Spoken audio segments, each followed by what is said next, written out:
Došli na srečanje pod Lipami. Nocoj imamo izjemnega gosta, v naši sredi imamo gospoda Vinka Lipovca, ki ga prisrčno pozdravljamo.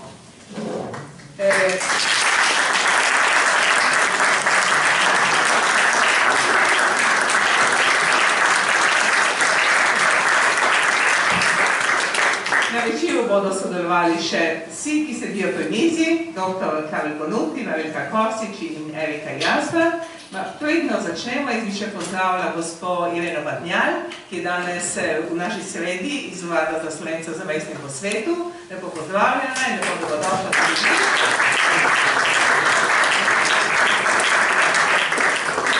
Za nocojšnji večer smo malo poseben večer, in sicer kot prva točka je glasbeni poklon, in sicer Mihaela Zbujec iz razreda profesorja Gačeva iz Slovenskega centra za glasbeno vzgojo nam bo se igrala listovo skladbo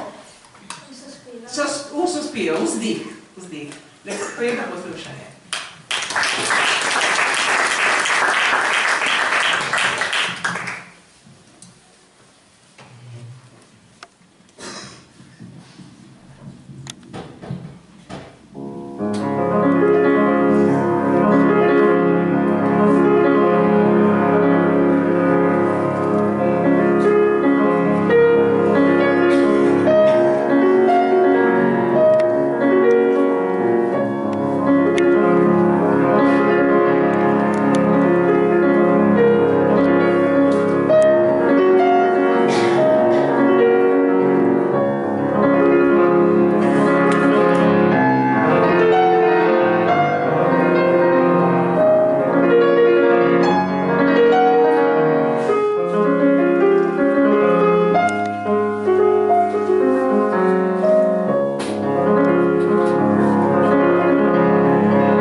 Dober večer tudi v mojem imenu, kot je bilo že rečeno, današnji večer je poseben. Poseben pa je zato, ker je med nami izjemen gost.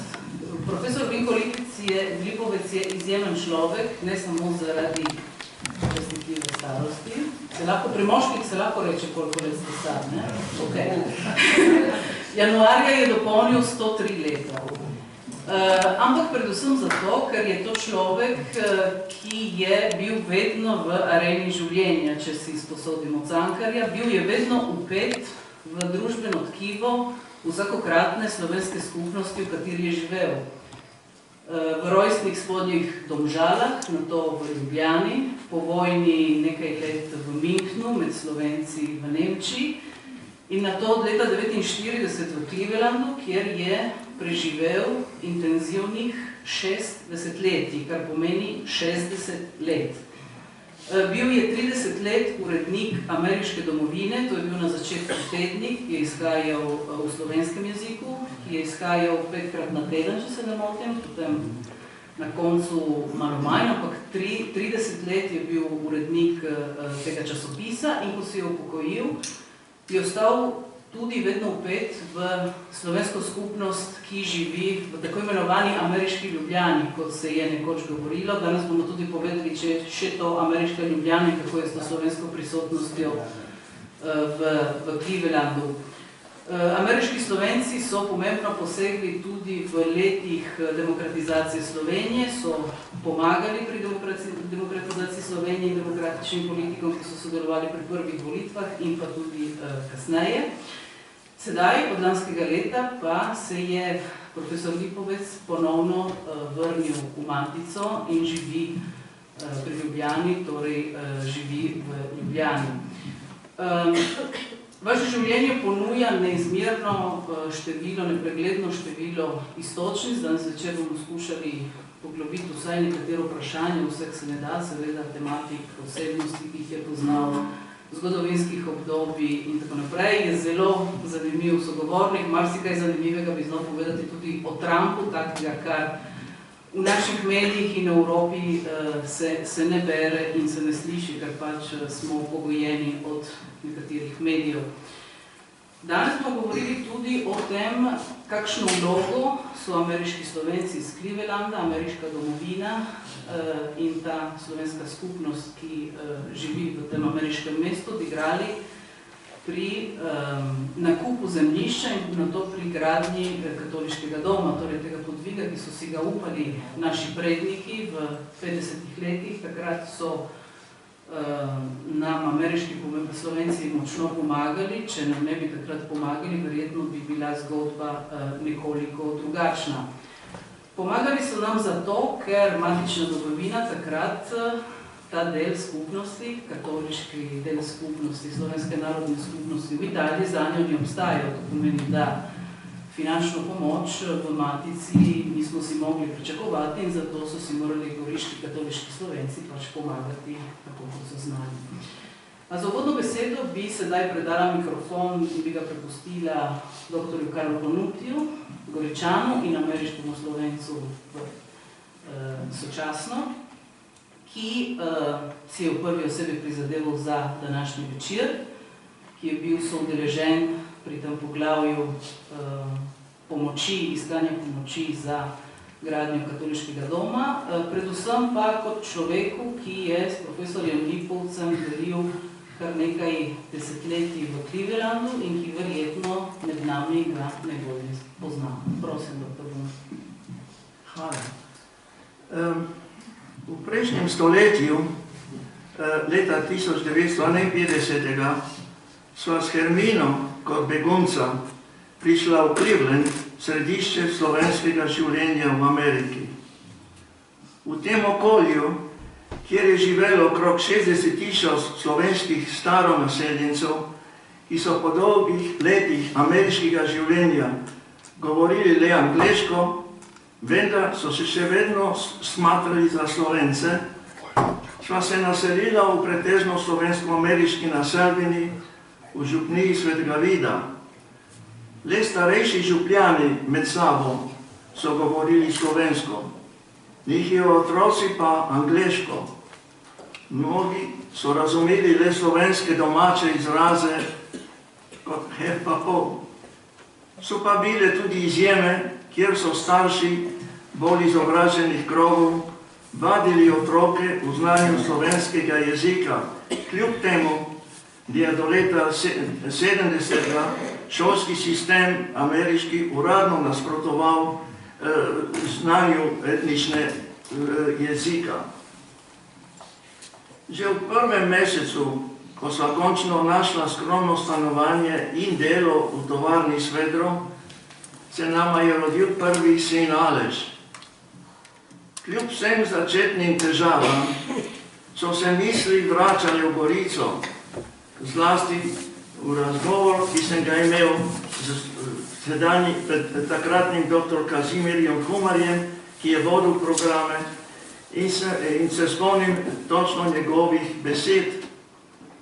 Raje bi videl, da ostaneš pri nas, vendar, ker odhajaš, ne pozabi na goriške Slovence.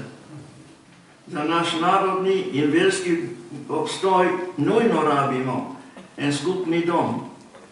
Kot veš, nimamo sredstva od italijanske vlade, je nesmiselno pričakovati kakšno finančno pomoč, kvečjemu oviranje.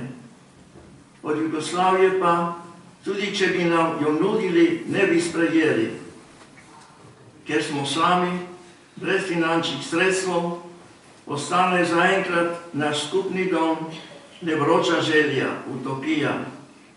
Mogoče le Slovenci izseljenci, zlasti v bogati Ameriki, nam lahko pomagajo uresničiti naše sanje.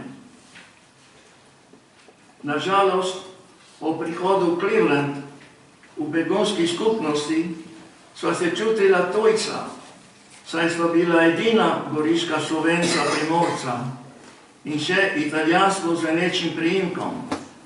Če bi bil nemški, bi ne bilo težav. Naravno, med dobrim tisočem beguncev, novonaseljecev in 10.000 angleško govorečimi staronaseljenci se niso razvili ožji stiki, saj le redki so poznali slovensko zgodovino ali da bi vedeli za delovanje tedanje komunistične vlade v Sloveniji in Jugoslaviji. Zato v večini so se družili v 10 narodnih domovih Clevelanda. Ravno tako je delovala tudi močna skupnost slovenskih staronaseljencev, povezana z 4 dobro organiziranimi slovenskimi župnijami, kjer begunci so s svojim prihodom oživeli slovenski jezik. Danes slovensko petje, versko in narodno, še vedno navdušuje tudi tiste, ki ne hodijo v cerkev, ampak ohranijo slovensko zavest v narodnih domovih. Begunci, ki so se naselili v Clevelandu, so prišli iz notranjih dežel Slovenije, Gorenjske, Dolenjske, pa tudi Štajerske. Med sabo so se že poznali iz taborišč. Leta 1945, ko so odšli v begunstvo, so zapustili skoraj vse, celo nekatere člane družin. Zato njihove skrbi so se oklepale sorodnikov, ki so ostali doma, završeni od komunistične vlade. V takšnih okoliščinah misli o finančni pomoči goriškim Slovencem so bile postranska zadeva. Vendar prva, ki sta razumela pomen akcije v pomoč goriškim Slovencem, sta bila 2 znana begunca. Ljubljanski škof Gregor Rožman in urednik ameriške domovine profesor Vinko Lipovec. Škof Rožman, ki je leta 1945 pod prisilo ostal v begunstvu in je zato prosil papeža, naj ga razreši kot škofa ordinarja Ljubljane, na izrecno željo papeža Pija XII. Je do smrti ostal škof ordinarij Ljubljane. V tej luči pomislimo, na nenavadne vatikanske odločitve z nadškofoma metropolita Ljubljane in Maribora. Škof Rožman je leta 1948 prišel v Cleveland k slovenskemu župniku svetega Lorenca monsignorju Omanu, ki se je gostoljubno odzval škofovi prošnji bivanja v župnišču. Tam je ostal skoraj 10 let, do svojega odhoda v večnost leta 1959. Razvijal je svoje škofovsko delo med begunci in izseljenci ter finančno skrbel za duhovnike raztresene po vsem svetu. To, kar mu je bilo najbolj pri srcu, so bili ljubljanski semeniščniki in bogoslovci, ki so maja 1945 šli v begunstvo. Začasno so preživeli begunske dni v Avstriji in Italiji, nato pa našli začasni dom v Argentini. Nažalost so bile lokalne škofije obubožane in so le s težavo vzdrževale svoje semeniščne in bogoslovja. Zato je škof Rožman nenehno iskal finančne pomoči najprej v Evropi pri švicarskih škofih in nato v dobro stoječi Ameriki. Zato si je odločil pristati v slovenskem središču Amerike v Clevelandu. Vse to omenjam, zato da bi lažje odoumeli, kako težko je bilo njegovo breme. Mislil je na vse Slovence, ne one, ki so prihajali iz ljubljanske škofije, ampak na vse, ki so trpeli zaradi vojne, revolucije, pobojev, likvidacij, bolezni, lakote, izgnanstva. Ni čutil razlike med Slovenci, onih, ki so živeli v domovini, zamejce, njegovih koroških rojakov v Avstriji ali oddaljenimi Primorci. Ko smo pričeli s finančno akcijo za katoliški dom v Gorici, si je iskreno zavzel za pomoč in vsestransko podporo finančne nabirke. Z veseljem je sprejel pokroviteljstvo odbora za katoliški dom v Gorici, napisal spodbudno pismo ameriškim Slovencem, ki je nekaj tisoč izvodih romalo do ameriških rojakov po vseh Združenih državah. Nedvomno mu je bila akcija zelo pri srcu in ko si je akcija uspešno zaključila, mi je dal nekaj 100 mašnih intencij za goriške duhovnike, ki so jih na to brezplačno darovali za katoliški dom. Ravno tako si je iskreno zavzel za našo akcijo še drugi rojak, begunec, rojen 1915. leta v Domžalah, današnji gost večera, profesor Vinko Lipovec.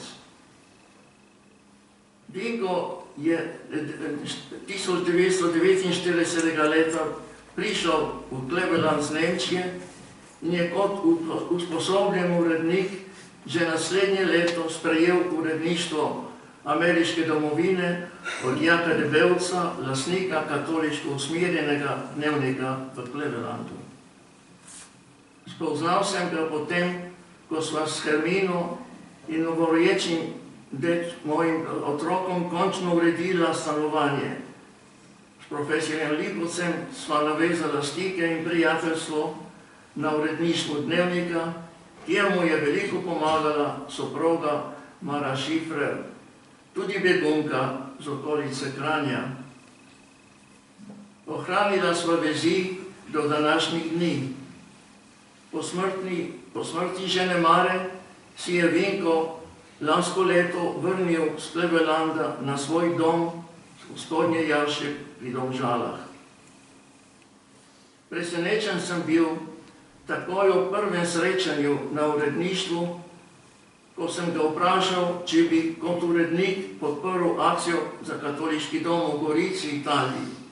Seveda, mladi profesor zgodovine v Ljubljani, če tudi je malo poznal Gorico, je dobro poznal stanje zamejskih rojakov za časa fašizma v Italiji. Tako je obljubil so podporo in pomoč pri izbiri članov širšega in ožjega odbora za katoliški dom in dal na razpolago časopisnim seznamom 2000 naročnikov, ki so živeli po raznih zveznih državah Amerike.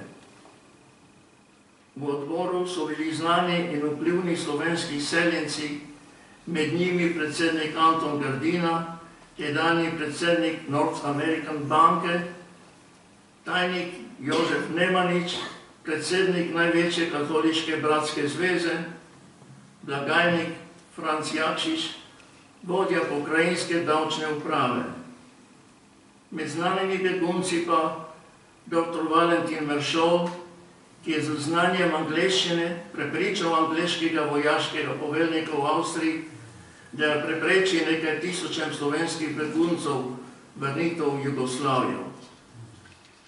Karel Mauser, znan begunski pisatelj, in Jakob Žakelj, edini, ki je med in po vojni deloval na Goriškem. Tem odbornikom si je pridružilo vodstvo ameriške domovine skupno 30 odbornikov. Skoraj eno leto, tedensko, je ameriška domovina objavljala imena novih dobrotnikov katoliškega doma. To so bili v glavnem skromni darovi, ki so večkrat iz te osebe darovali $1 do $2 na mesec.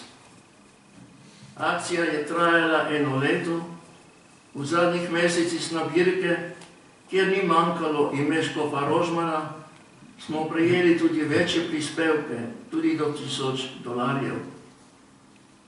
Nihče od imenovanih članov plebelanskega odbora ni mislil na kakšno priznanje. Tako tudi ne profesor Vinko Lipovc. Danes nam je dana prilika, ko se je po 80 letih po smrti Čene Mare nepričakovano vrnil na dom svoje mladosti, da mu izrazimo priznanje in hvaležnost.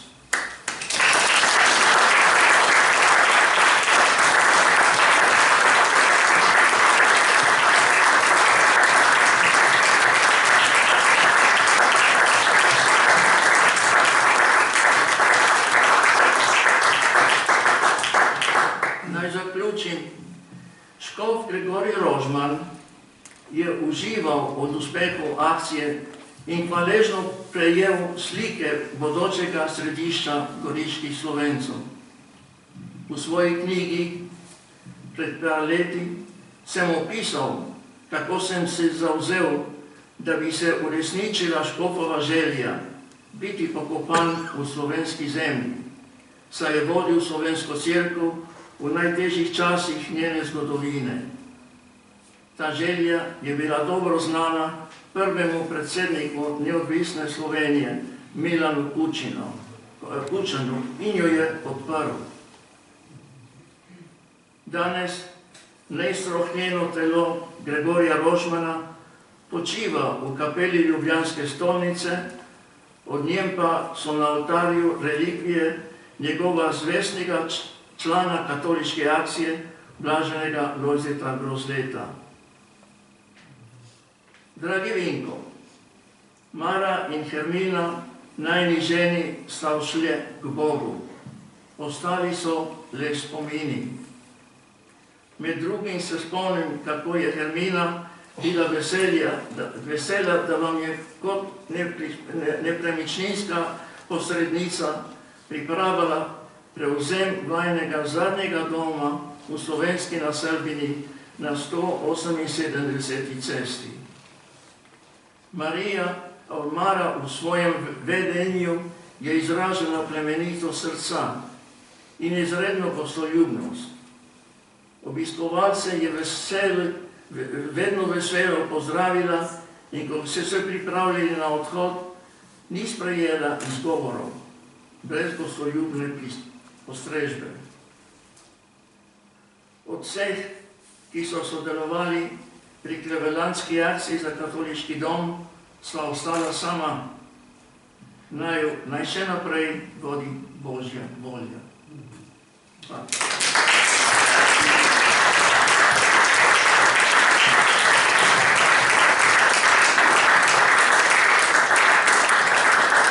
Hvala dr. Bonuti za tako lepe, osebne in tudi občutene besede in lepo predstavitev.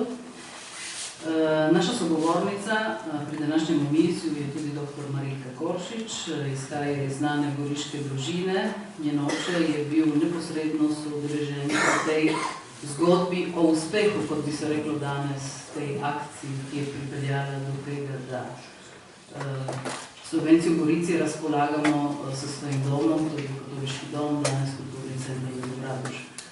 Torej, z vašega gledišča, z vašega družinskega gledišča, kako je bila ta zgodba? In pa predvsem me zanima, so kdaj podvomili, da bi lahko prišlo do gradnje tega katoliškega doma? Saj težave so bile raznovrstne, niso bile tudi finančne narave, bile so tudi birokratske narave, bile so tudi politične narave, kajti dobršen del italijanske večine ni pozitivno gledal na dejstvo, da goriški Slovenci imajo svoj kulturni hram v mestu. Prosim, Rihta. Dober večer vsem. Jaz sem zelo počaščena, da sem lahko tukaj pod Lipami v taki lepi družbi, imenitni družbi, na takih večerih, ki so tako pomembni in zanimivi. Moram veseljem povem tudi to, da so Lipe, po katerih se imenuje ta zanimiva srečanja, Lipe, ki so zunaj in tukaj v kulturnem centru zdaj, oziroma takrat so že bile posajene, jih je posadil moj oče, ko je bil takrat upravnik, začel biti upravnik tega doma. Zato me vežijo že od malih let spomini na te dogodke. Jaz, ko gledam nazaj, se mi kot televizija, kot na televiziji se mi kažejo ti razni dogodki. Najbolj se mi zdi, da je zadnjič, ko so izdali knjigo Naš kulturni hram in njegovi graditelji, ki sta jo uredili Marija Kacin in pa Verena Koršič, da najbolj so se približala temu vzdušju in tudi delu, ki je bilo opravljeno v tem času na Goriškem. Jaz bi preden bi prišla na svoje osebne spomine, bi samo rada povedala, kdo so bili takrat. Takrat je bila situacija v Gorici leta 1947, smo se našli brez narodnega premoženja in tudi ideološko razdeljeni. In to se je poznalo tudi v družinah samih. Mi sicer smo bili družine precej odprte, smo imeli trdne principe, trdne nazore, ampak smo bili vedno odprti. Tako da imeli pa smo potrebo po kulturnem udejstvovanju. Takrat je bilo samo na placuti številka 18. In takrat v teh okoliščinah so si zaželeli naši ljudje, da bi imeli svoj hram. In začela se je pri prosvetnem društvu, katerega član je bil tudi moj oče, so začeli razmišljati, da bi to malo dvorano nadomestili z eno večjo dvorano. Sanjali so o novi dvorani. In tako so leta 1952 se je zbral odbor za gradnjo katoliškega doma, vodil je dr. Anton Kacin in so sestavili tudi izvršni odbor. Tako so si napisali, da ne bom zgrešila, kakšni so bili takrat. Častni predsednik je bil Ivan Trenko, predsednik je bil dr. Anton Kacin in dva podpredsednika sta bila Mirko Mazora, Mirko Filej, tajnik je bil dr. Kazimir Humar, tajniški pomočnik pa je bila Pavla Rjavec, ki potem je šla tudi ona v Ameriko, blagajnik Max Komac in blagajniški pomočnik Marjan Komjanc. Propagando je imel še Drago Butkovič, pomočniki Jože Bošnjak, Marjan Komjanc, Zora Piščanc, Hedvika Kavčič. V akcijskem odboru pa so bili Mirko Mazora, Marjan Komjac, Kati Kerševani, Fani Brajnik, Jože Vižintin, Herman Srebrnič, Bogomil Brecer, Ciril Foršič, Lojska Bratuš, Martin Kraner in Fortunat Doles. Tudi od teh so vsi pokojni. Razen Lojske Bratuš, ki je bila takrat zelo mlada in takrat so bile situacije, mislim, je bilo težko. Oče je večkrat govoril, kako se sestajajo zvečer, kako diskutirajo,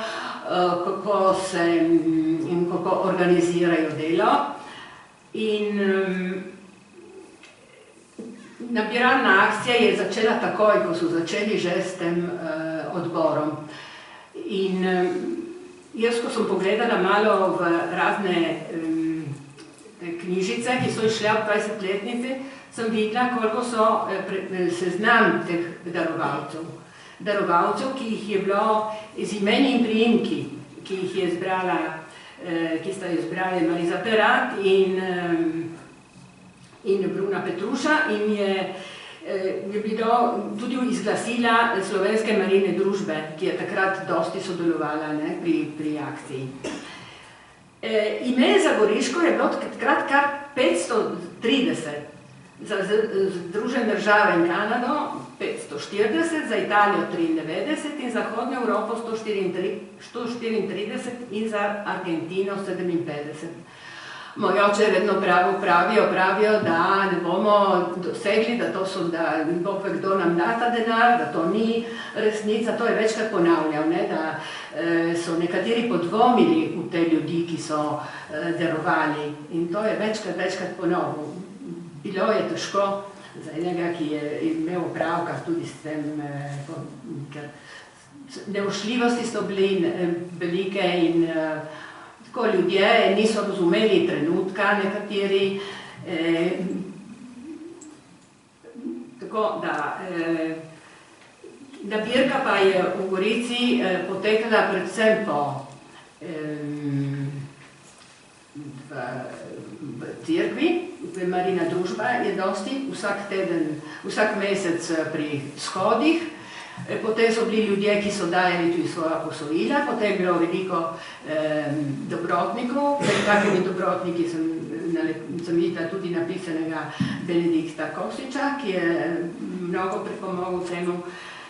O tem se je večkrat govorilo tudi doma in jaz seveda sem spremljala vedno te stvari. In kako so bile situacije z raznimi, ko so dajali razne, ko je bilo treba narediti načrte. Že v začetku, ko so kupovali zemljišče, so bili problemi. Manjkal je denar. Odbor katoliškega doma je prosil za hitro posojilo takrat.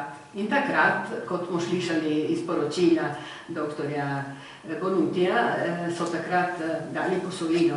So dali posojilo z Amerike, 6 milijonov, so takrat... Ni bilo posojilo. Takrat ni bilo, je bilo posojilo v začetku, so prosili posojilo, ampak potem se je spremenilo v darove, ki smo tudi slišali, da so bili, ki so dali darove. O tem se je večkrat govorilo tudi doma. In jaz sem si sicer napisala malček bolj tako točno, da bi bilo bolj razvidno. Ta pisma, ki so, tu so v tej knjigi so tudi zabeležena vsa pisma, ki sta si pisala dr. Kumer in dr. Bonuti. V glavnem on, dr. Kacin in pa tudi največ dr. Kumer in Kacin, največ njem. Potem oni so si med sabo verjetno držali te.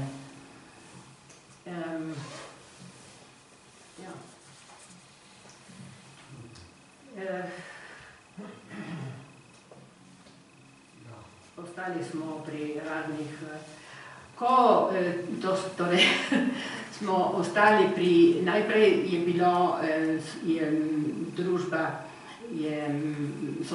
so bili načrti, ne mislim, kako je potekalo delo. Najprej je bil ta pripravljalni odbor. Potem so iz tega odbora je bil ožji odbor in v ožjem odboru Katoliškega doma je v glavnem so bili dr. Kacin, ki je bil predsednik, tajnik je bil dr. Humar in blagajnik je bil Komac Max in pa upravnik je bil potem Goršič Cirin, moj oče.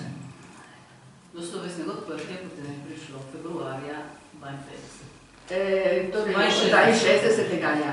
Med 53 so bile komaj začeli kupovati stavbo in so jo tudi kupili. Ko so dobili posojilo iz Amerike, tole posojilo oziroma, ki se je spremenil v dar, so potem lahko kupili zemljišče in stavbo.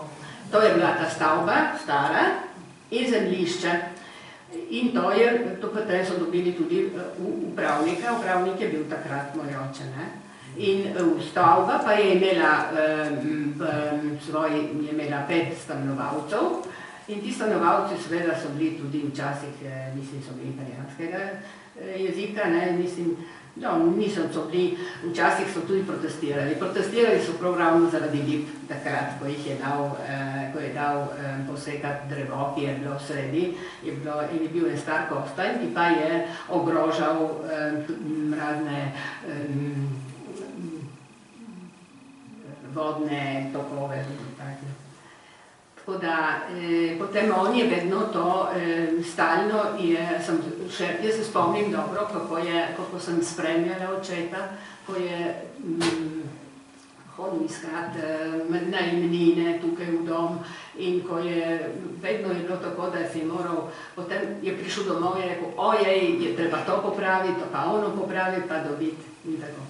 Tako je bilo, da smo doživljali tudi družinsko tole težave, ki so bile v zvezi z domom. Hvala Marilka za ta upogled v to zgodbo izpred kar nekaj desetletij. Profesor Lipovec, sedaj pa ste vi na vrsti. Kako začneva? Začneva pri Avstro-Ogrski. Vi ste rojeni kot avstro-ogrski državljan, drži, ampak potem postane predolga ta zgodba. Začnemo pri medvojnem obdobju, preskočimo to prvo Jugoslavijo in gremo v medvojno obdobje, ali bi radi še kaj povedali še o tem prejšnjem obdobju? Kajti mi smo imeli, prejšnji četrtek smo imeli večer o Prvi svetovni vojni oziroma o tej monografski številki revije Slog, ki je namenjena Prvi svetovni vojni, in eden od teh izvedencev oziroma zgodovinarjev je rekel, da konec Prve svetovne vojne je bil dejansko začetek druge. Kakšna je bila Ljubljana oziroma prva Jugoslavija takrat? Kako je bilo to? Bi rekli nekaj splošnih pripomb. Če hočemo razumeti preteklost našega naroda, se je treba najprej zavedati, da smo preko 1200 let živeli v skupnosti rimsko-nemškega cesarstva. To se pravi skupaj z Nemci, Italijani in verni katoličani. Pred vojno je imela Slovenija strogo katoliško prebivalstvo. Ni bilo protestantov, ni bilo muslimanov, ne judov, vse je bilo čisto. Sedaj je položaj popolnoma drugačen.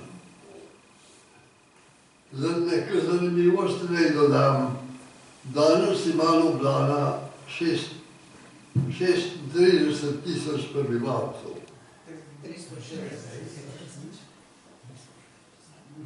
To se pravi, takrat jih je bilo 36 tisoč, danes jih ima 330. Zanimivo je to, takrat, ko sem se jaz upisal na univerzo v Ljubljani, je univerza štela tisto leto 170 slušateljev. Danes ima Ljubljanska univerza 36 tisoč slušateljev, ljudje božji, tako je bilo objavljeno pred par dnevi. Sedaj vidite lahko razliko. 36 pobožnih kristjanov, ki so hodili vsak dan v cerkev in molili, in bili moralno na določeni stopnji, danes pa 300, med njimi pa 36 000 študentov na univerzi. Kakva razlika? Kar se tiče vojne, gotovo prva svetovna vojna se je začela z ozirom na to, ko je bila Evropa razdeljena. Na eni strani so bili Angleži, Francozi in Rusi, ali tako zvana Atlanta, na drugi strani so bili Italijani, Nemci in Avstrijci. To je bila trozveza.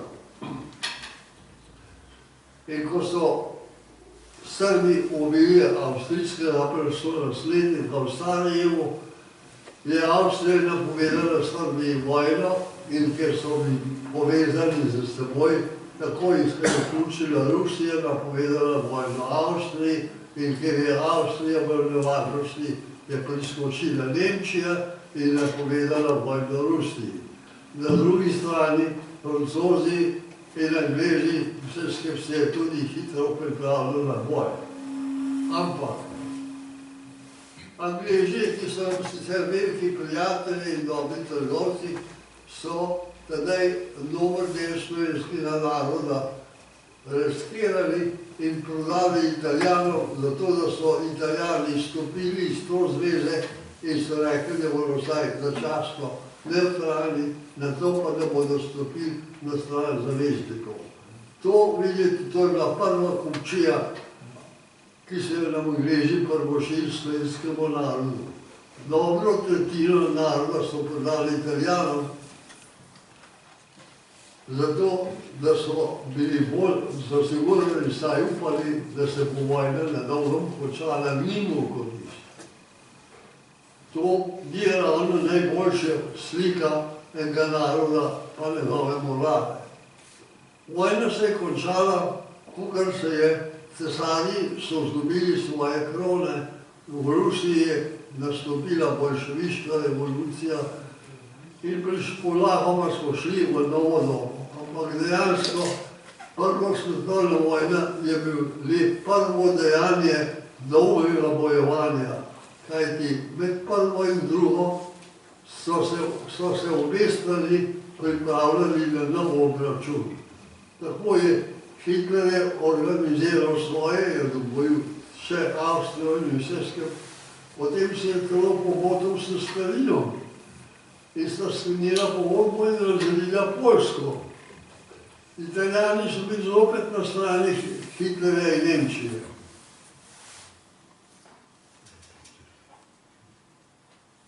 Zdaj se je seveda, ko se je pa vojna začela in vse skupaj, so Italijani sicer stopili na stran vojne in so napadli našo ubogo Primorsko, ampak niso dolgo zdržali. Lepega dne so se tudi dali podkupiti za obljubo, da bodo prišli poceni iz svetovne vojne.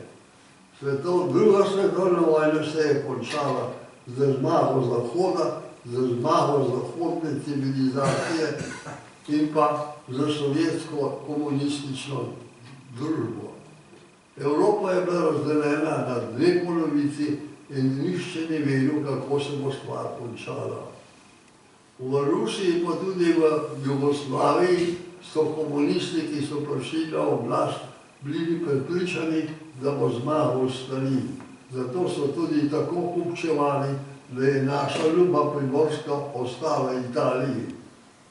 Kajti za malo truda bi bil danes lahko Trški Gorica slovenski.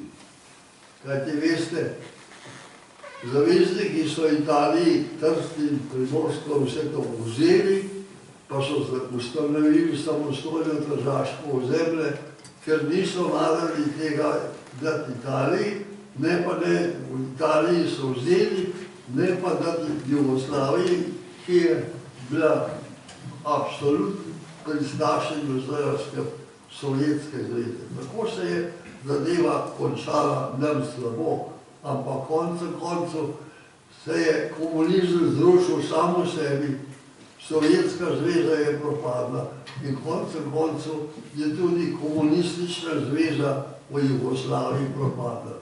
Samo na žalost z leta 90. ko je prišlo do svobodnih volitev, je pri volitvah ostalo, ampak ni pomembno komunistične partije z oblasti. Formalno, ja, dejansko, zdaj pa še zmeraj partija ima še zmeraj glavno besedo in upajmo, da bo mogoče na prihodnjih volitvah položaj drugačen. To, zdaj pa, kaj še narediti? Sedaj bi se vrnila spet nazaj, lahko, ker vi ste prišli do danes v bistvu, ne? Ampak mene zanima tudi to. Jaz v svojem uvodu nisem povedala tega, da vi ste tudi taboriščnik, vi ste bili v Dachavu. Vi ste odraščali v katoliških organizacijah v Ljubljani, v tistih organizacijah, ki so odklanjale komunizem. Bili ste v Slovenski legiji, odgovorni za obveščevalno službo mesta Ljubljane. Torej sedaj naši primorski publiki, ki zelo pogosto ima, kako bi rekla, precej sekiro deljene te zadeve med drugo svetovno vojno, kako je mogoče, da vi ste bili na antikomunistični strani in ste se znašli v nemškem koncentracijskem taborišču? To je tako. Bil sem vojen v res katoliški družini, bil sem potem 8 let v katoliškem dijaškem domu, torej so me še bolj utrdili v katoliški stvari.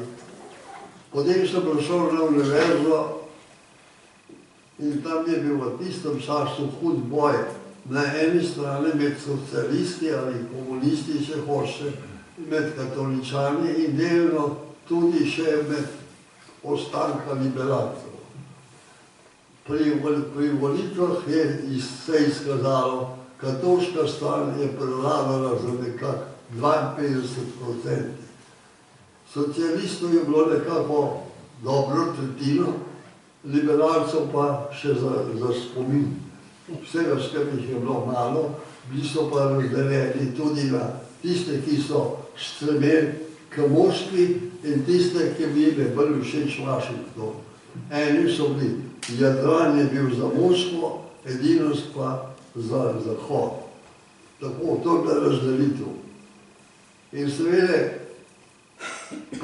prvo leto sem samo molčal, ne veste, kako spretni so bili ti ljudje na univerzi v teh bojih. Kdor ni bil izkušen, je dobil kmalu ne samo po jeziku, ampak tudi po glavi. Konca sem se zapletel in seveda sem postal eden od tistih, ki je pač branil katoliško stran. In sem bil nasplošno poznan kot tak. Nihče ni vedel, kaj ko je bil kot takle je.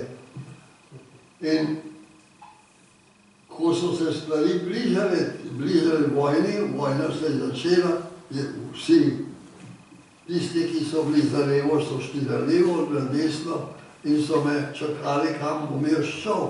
Tako me je tajnik partije še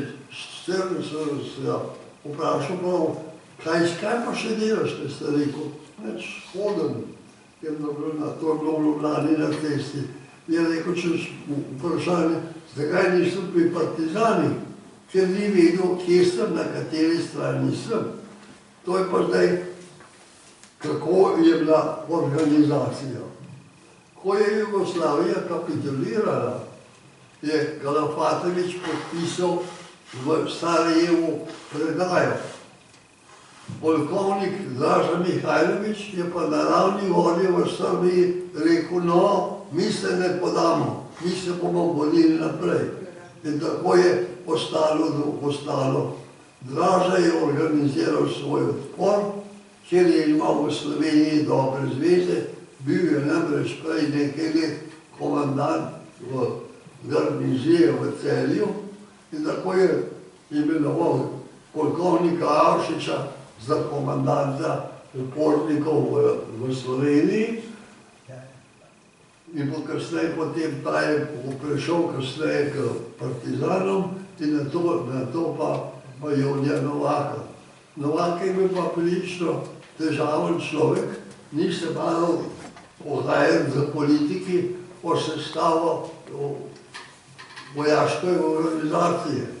On je hodil na vsak način imeti svoje liberalce. Teh pa ni bilo. Teh je bilo zelo malo v Ljubljani in vse povsod. Posrečilo se mu je, da je zbral nekako okoli 120 mož. To je bil potem prvi dražovski udarni ali četniški bataljon, ki se je pa bolj zadrževal v zatišju in se ni spuščal v nobene boje. Medtem so tekla pogajanja, kaj pa z ostalimi. Kmečki fantje so spraševali v Ljubljani in drugod, kaj pa mi, kaj bomo pa naredili, situacija je taka. In do sporazuma ni moglo priti in se je potem vse, kar je ostalo. Fantje, kmečki, torej po župnijah, vse to se je nekako povezalo. Prišlo je do nastopa vaških straž, ki so prevzele stražo vasi, ker so komunisti začeli na debelo pobijati. In organizacija je potem šla tako, da smo ustanovili vojaško rezervo. Tisti, ki ne bi se sicer vključili v aktivne enote, se niso, ker ni prišlo do sporazuma z Novakom kot komandantom in pa med političnim vodstvom. Tako je v glavnem so nastale tako imenovane legije, od katerih je bila najmočnejša slovenska legija, potem je bila stokolska legija in tretja, kamor so šli pripadniki, ki niso hoteli biti drugod, v narodno legijo. In to je, te tri legije so predstavljale oporo in njihova naloga naj bi bila, da posežejo v boj, če se bo pokazalo, da je potreba in koristno, drugače pa, da bo do konca vojne poskrbele za red in mir v deželi. Tak je bil načrt in tako je tega stvar potekala. Seveda, Nemci so vedeli, da nobena vojaška organizacija ne more biti drugam kot proti njim. In tako so seveda na nek način zvohali našo vojaško organizacijo in so nas seveda pohopsali. Tako smo bili nekega dne, v 3 dneh so spravili v zapore v Ljubljani okrog 100 pripadnikov teh enot. Po dolgih zaslišanjih in vseh pomočih so jih nekaj poslali v Arbajtan, v Arbajt na Kočevsko, nekakih dobrih 2 dni, da so nas poslali pa v Dachau. Tam sem bil potem do konca vojne, kjer so nas Amerikanci osvobodili in Amerikanci so bili zelo, kar se tega tiče, džentlmeni, so na kacetarje veliko dali, so na vse mogoče nudili karkoli, da bi prišli k sebi, če pomislite, da sem bil sama kost in koža, naredil sem tehto kakšne 40 kil. In nisem verjel, da bom preživel, dobil sem še pehavi tifus in kdor je tega dobil, so rekli, amen, si že upravil. In tako so me povračali zaprtila. Ko so se vračali julija 45 domov, se nas je ena skupina, ki nismo bili za komuniste, odločila, da ne gremo domov. In tako smo ostali tam, smo organizirali faro v Mihlu, tako imajo še danes. Katoliška duhovnija je to, kar smo mi takrat ustanovili. Jaz sem imel namreč za svoje sodelavce 3 frančiškane in od teh so bili vsi 3 v Dachovu. In tudi so naredili vrnitev domov, pač pa smo potem se dovolili za upravo katoliške cerkve v ameriški coni, da smo ustanovili duhovnijo in so ti 3 ostali za faro, ki naj skrbi za katoličane begunce. In je v ostalem je še danes deluje v Mihlu. Seveda, tam smo delali, ko je izgledalo, da čakati na vrnitev, nima več smisla, sem pač šel v Ameriko in si zaziral na situacijo, kakršna je bila. V Ameriki je pa vse divjalo, še zmeri za Tita, vse bilo titovstvo. In tako so se dva časopisa, ena Popularnost je bila za levo, za Tita, in pa Ameriška domovina, ki je bila proti, ki je bila bolj konservativna. No, zdaj pa seveda, oni predpovedno so imeli zveze za konzulatami in za vsemi, ta Ameriška domovina pa ne imela nobenih pravih zvez in so bili seveda veseli, da so me dobili, sem prišel, še nisem bil niti rešen v selu, so bili že, kaj pa ti boš, in se moral takoj se lotiti in pisati in se polotiti reklame. Seveda bil eden. Naslednjih 30 let sem se v glavnem s tem ukvarjal. Nekaj časa, ta prva leta so bila zelo huda, kajti titovska propaganda je bila zelo močna in oni so tudi dobivali veliko uporo iz Slovenije. Mene seveda so hoteli vse druge, ki so bili domobranci, so rekli, da ste švabi, pa izdajalci, meni niso mogli več usidati, ker so me pač tem vsi zaprli. Tako smo v boljši položaj in ko je urednik je tako Popularnost pisal v Ljubljano, kaj naj naredi, za mene, so me rekli, pusti ga prmer. In tako so me pustili prmer. V Nemčiji oni so me pa, več ne so mislili, da sem umrl, to je bilo brez povajno. Pa sedimo pod enkrat še v Dachovo, vzure, prej so šli domov, pa pravi, ti tovariš, kje pa ti doma? Rekel je, Jarš. Je rekel, s kjerih Jarš, unek pa Ljubljana. No, so rekel, pa Domžalaš, pa pravi Jarš. No, pa so z nekaj, so rekel, čuj, kaj pa je bilo s njim? On je rekel, nekaj cestov preč, so Amerikanci prišli v Brnu. Jaz ga gledam, tako ne masno se mora smeti, pa sem rekel, no, tata, da bo živ sedi. In seveda, preplašal pa, kako je takoj tekel povedati vodstvu partije, da sem jaz še živ. Ampak mi niso nič več mogli, sem se že rešil. Amerikanci so rekli, so nam dali vso zaščito. So rekli, kar rabiš, samo povej. In tako sem prišel pod. To v kratkem, ne vem, malo zmešano je, ampak če želite še kaj vedeti, Ja, vi ste zbežali spet naprej. Ker jaz sem vas nameravala vprašati, vi dejansko ste spoznali vse glavne protagoniste medvojnega obdobja. Jaz bi rada izpostavila dve. Edvard Kozbek je ime, ki se pri nas v glavnem časti, ne samo kot pesnik, ampak tudi kot politik. Vsi se s tem ne strinjajo, ampak v glavnem se časti. Lambert Ehrlich pa je protagonist, dr. Lambert Ehrlich pa je protagonist medvojnega obdobja, ki se ga pri nas v glavnem kriminalizira. Vi ste poznali, mislim, tisti pa, ki ga častijo v glavnem moči. Oba ste vi dobro poznali, zato prosim. Res je, oba sem dobro poznali, vedno sem bil tudi nekaj delo. Kar se tiče Kozbeka, je bil pač poet. Poet in poet je ostal. Za politiko ni imel nobenega okusa.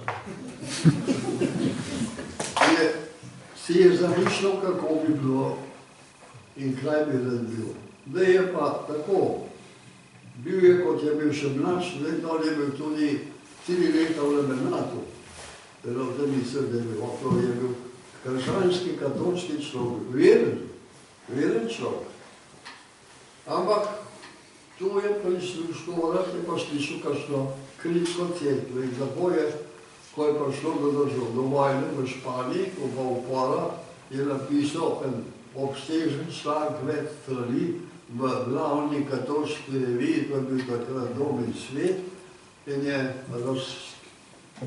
analiziral stanje v Španiji in je prišel do tega, da je v dobri meri razmer v Španiji, kakršne so bile, kriva tudi cerkev.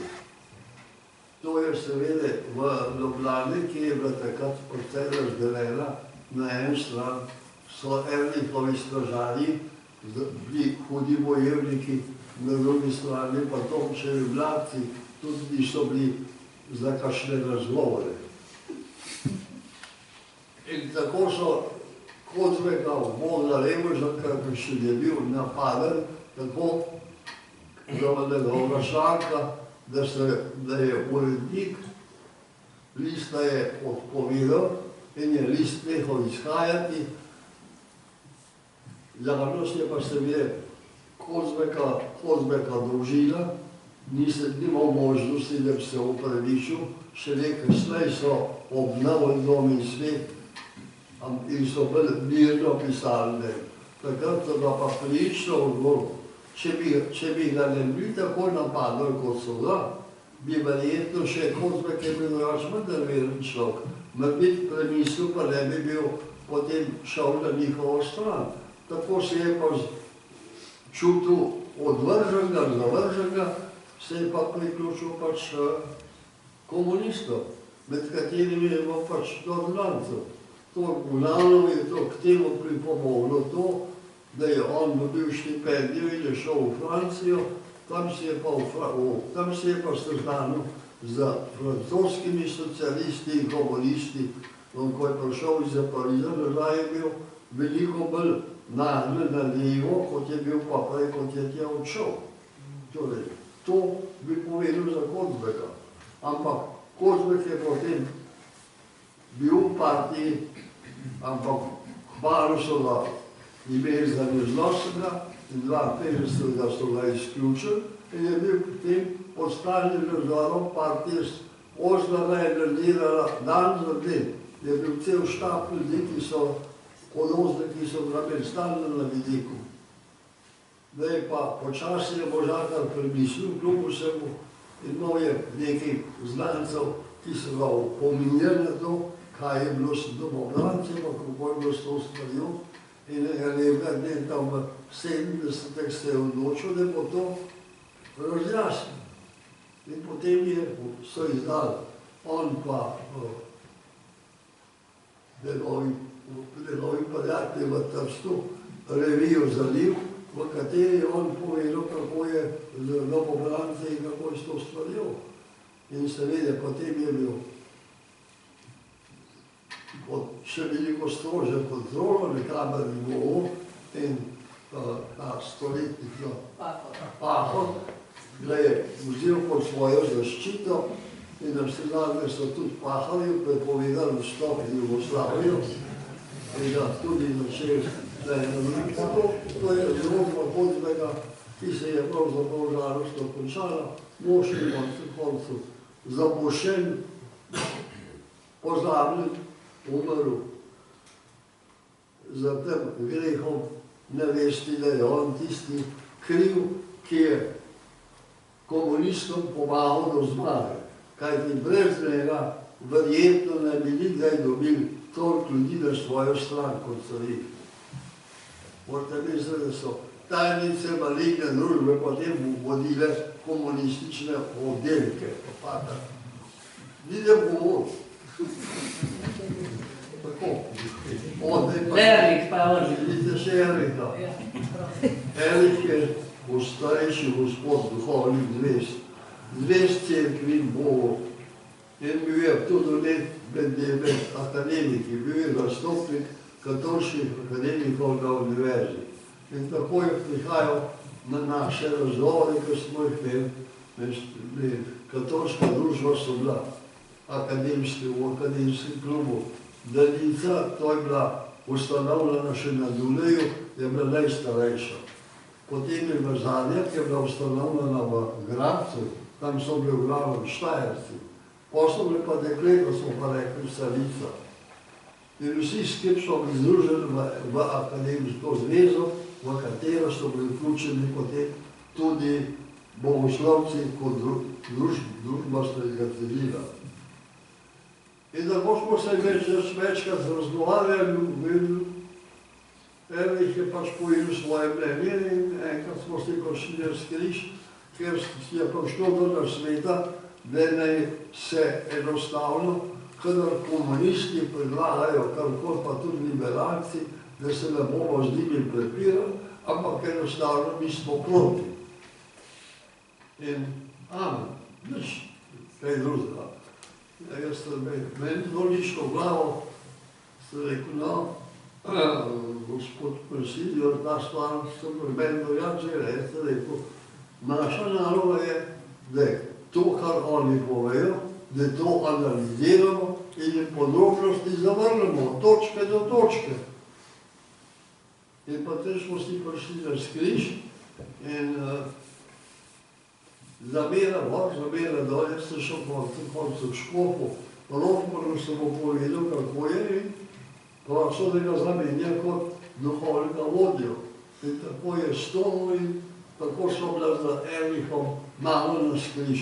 Ne bi bilo kdo kaj hud nam, tako je bilo, malo napetosti.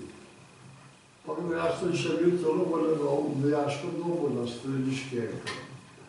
Ampak, ko se je pa vojna končala, ste oni Život, Život je moj kolega, star znan, smo se tudi bili na skriž glede slovenske države, da bi bila šla ven z zavezniki, pa nista mogla. Potem je Erlich sestavil eno resolucijo, v kateri je predlagal Blanu Natlačenu, da naj odbor, ki ga je proglasil za narodni odbor po razpadu Jugoslavije, kot ilegalno vlago za Slovenijo pod nemško okupacijo, da naj ta odbor vodi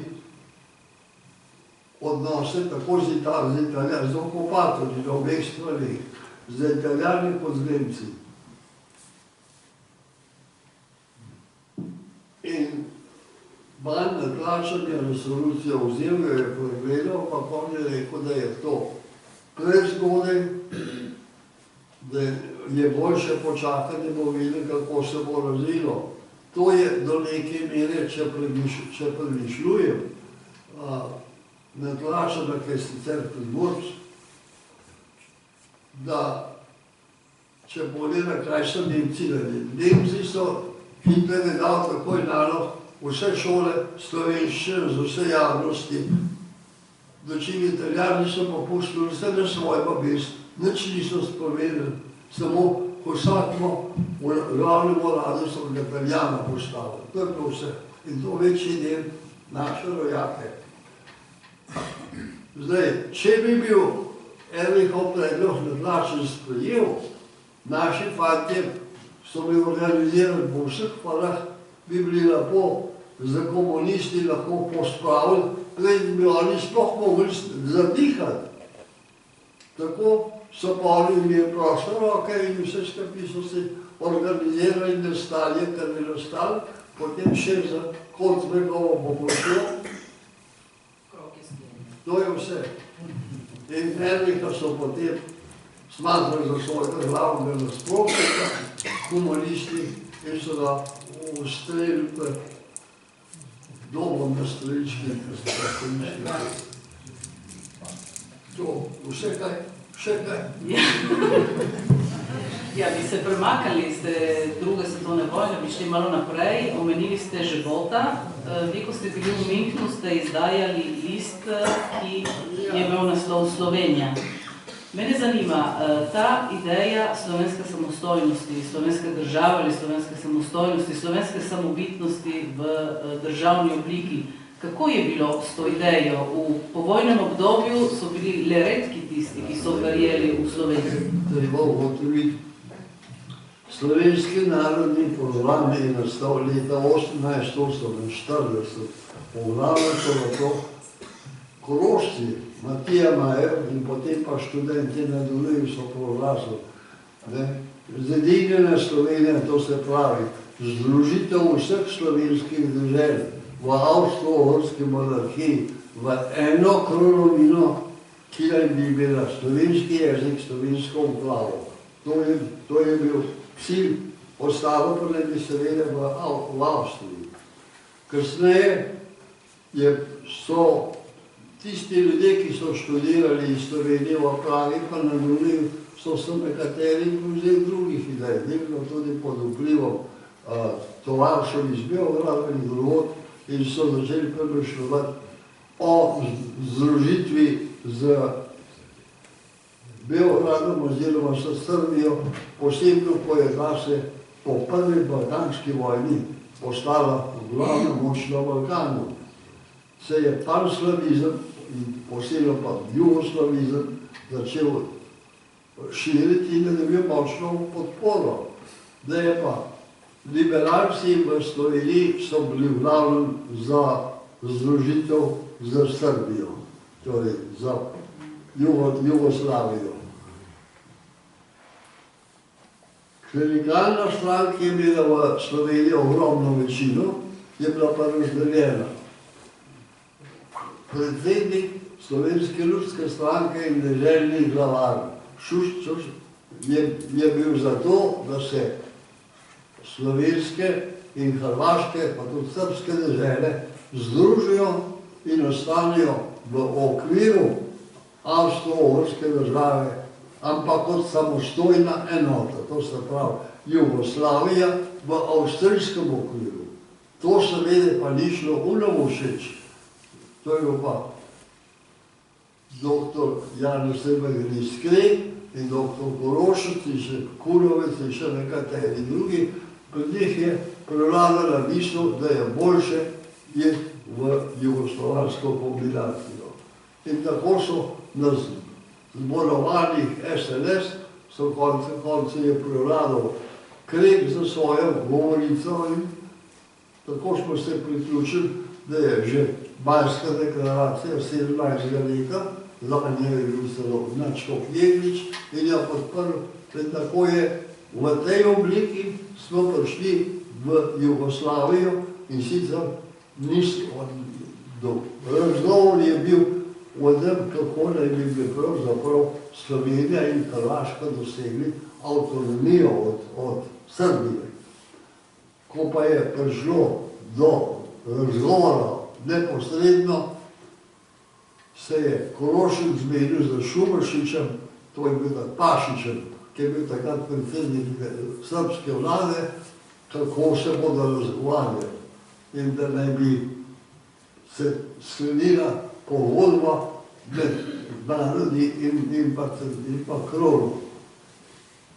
No, pa so pa Pašič je zadevo rešil tako, da je odstopil za srbsko vlado, Korošca so nekako znali, da je bil potem zadržan v Švici in ta čas so potem pa sklenili jugoslovansko 1. decembra Jugoslavijo in sicer največ pod Beograd, pod pritiskom Aleksandra in pa s pomočjo prešanskega Srba Plemičevića.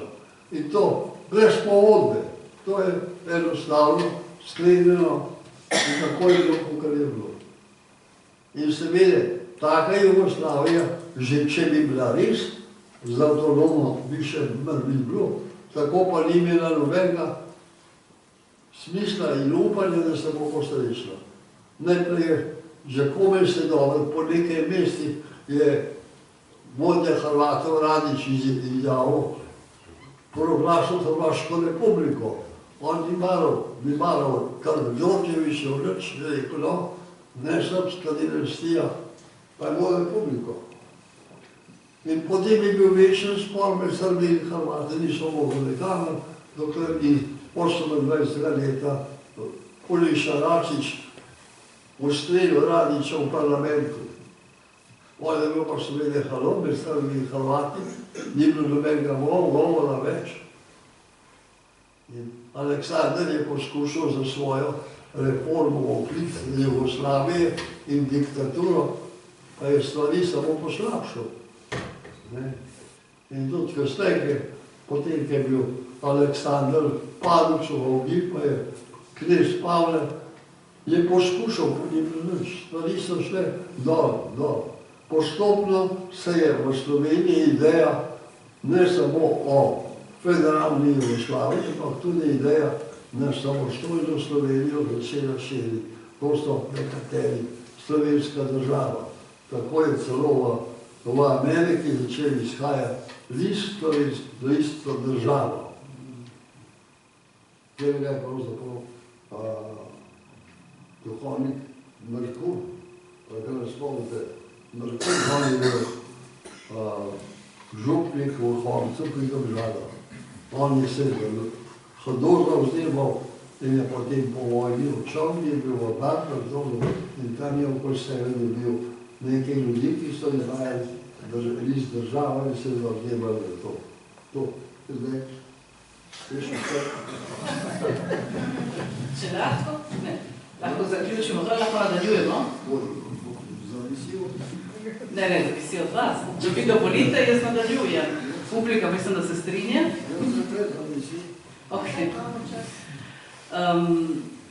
Sedaj bi preskočili nekaj desetletij, bi spregovorili o Clevelandu, vendar ne o obdobju, ki ste ga vi preživeli. Mene zanima, vi ste se lansko leto vrnili v Matico, živite sedaj v Sloveniji, potem bomo govorili o tem, v kakšno Slovenijo ste se vrnili. Mene zanima, kakšno slovensko skupnost ste zapustili v Clevelandu. Kakšna je danes slovenska skupnost? Razdrobljena. Ste bili z ozirom na to, kjer so bile, prej so bile slovenske pare, vsako okoli sebe enklave slovenskih naseljencev. Potem so takoj pa nastopila nevarnost atomske vojne, je pa ameriška vlada dala nalog industriji, da se seli ven iz Clevelanda podeželje, kjer je manj ranljiva. Ko so šla dela službe ven, so sledili slovenski ljudje in ni bilo 10 let, so vse te tako strgerska naselbina, ki ni imela svojih do 25,000 skupaj naseljenih Slovencev se združila, prišli so vsi drugi. In tako je bilo z Newburgom in z Marevnem vzeta. In zdaj se vede, danes, kar je glavno, ker se še Slovenci zbirajo, je slovenska pristava, kjer pride vsak konc tedna kakih 1000 ali pa več ljudi skupaj, drugače so sestanki, obstojajo še tako zvane jednote, kranjsko-slovenska katoliška jednota z svojimi 40,000 člani, potem imašte jugoslovenska napredna enota, to je liberalno usmerjena za 50,000 ali še čez, potem sta pa dve manjši, ameriška dobrodelna zveza, ki je omejena na Ohio in Amerika. In to v okviru teh organizacij poteka življenje, ki je pa sorazmerno skromno. Edino, kar je res živo, je pristav. Imamo še šolo slovenskega jezika v soboto, tako pri Malivnem Vzeti kot pri Svetem Vidu, ampak udeležba je pičla, kakšnih 50-60 otrok. Drugač, cerkve se tudi pol je angliškega oziroma več, vsak dan je več angliškega, vsak manj slovenskega.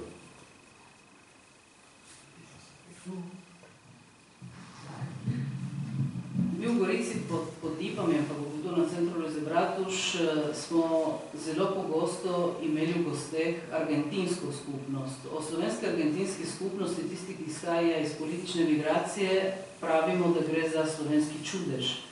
Kakšna je razlika med ameriškim in argentinskim modelom? Zakaj se je pri ameriškem modelu jezik tako izgubil? Ker zavest še vedno obstaja, ampak jezika ni. Medtem ko v Argentini vidimo, da se jezik ohranja. V čem je razlika? Razlika je, da mi je še zmeni sobrsko povezani s seboj. Povezava je še zmeni, da vem, kako je naselitve, ampak v Ameriki je pač naselitve. Ljudje so se naselili, ohrano recimo. V severnem Ohio živi čez 100,000 Slovencev. In to je, cerkev Svetega Vida. Je upisanih pa kakšnih 1000 paradov. Ampak od tega jih je v bližini, mora biti ducat ali pa dva. Vse se vozi v nedeljo, tudi do 20 km pa del k maši. Vse prihaja not. In da je dokaj časa je župnik, ta župnik je zdaj že čez 40 let, dokaj je take krsto in birmo in vse te ljudi hodijo s tem, ker zavalega, rad. In dokaj je župnik malo slova. Ko bo še pa tam umarjali, je pa vprašanje, kaj je pa spalo. Ampak ne bodo ljudje še pripravljeni se tako daleč voziti, da ga tujega človeka. Posebno, ker je ni upanja, da bi dobili kakšnega Slovenca, zdaj ni. Da pa kdo iz Slovenije šel, ja, pa ni mogoče, da bomo razmeri, kakor šel, moral vsaj nekaj let biti tam, da bi lahko bil sposoben delati. Je pa tudi to, argentinski Slovenci so se prej, oni so se do neke mere pobotali za domovino. Oni so marsikaj stvari sprejeli kot tako in so se pomirili. Mi nekako ne moramo sprejeti tega, da je v Sloveniji še zmeri prokomunistični režim. Mi smo pomagali, da se je spremenil, ampak vidimo, da se je spremenil samo en korak, čakamo, kdaj pa še ta drug, pa ta tretji. To je razlika. Je pa tudi veliko več beguncev šlo v Argentino, kot pa v Združene države. Tam smo imeli morda par tisoč, medtem ko v Argentini je šlo več kot 10 tisoč. Ja, Matici bi gotovo pomagal en dnevnik, ki bi izhajal z pomladne strani. Zdaj, vi ste bili urednik Ameriške domovine, ki je bil katoliški, narodni, konservativni dnevnik. Zakaj taka varianta ni možna v Sloveniji? V Sloveniji zakaj ne bi možen tako? Slovenci so poskušali, pa niso bili dovolj spretni. Hoteli so vse naenkrat. Če bi bili zbaro začeli, pa tako bi bili verjetno ohranili, tako so pa na veliko začeli vse, ukar da je vse v redu. Po so pa tisti denar položili, pa pa konec.